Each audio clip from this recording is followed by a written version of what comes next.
আল্লাহ তাআলা বলেন, যে স্ত্রী 5 ওয়াক্ত নামাজ আদায় করবে, রমজান মাসে রোজা রাখবে, নিজের লজ্জাস্থান হেফাজত করবে, পর্দায় থাকবে, স্বামীর সাথে ভালো ব্যবহার করবে, স্বামীর সাথে ভালো আচরণ করবে, স্বামীকে ভালোবাসবে, স্বামীর খেদমত করবে, আল্লাহ তাআলা ওই সমস্ত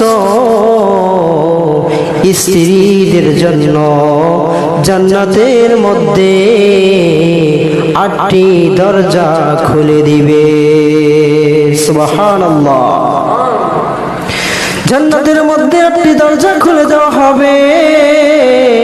তারা যখন মনে চাইবে তখন যে কোনো দরজা দিয়ে জান্নাতের মধ্যে প্রবেশ করবে।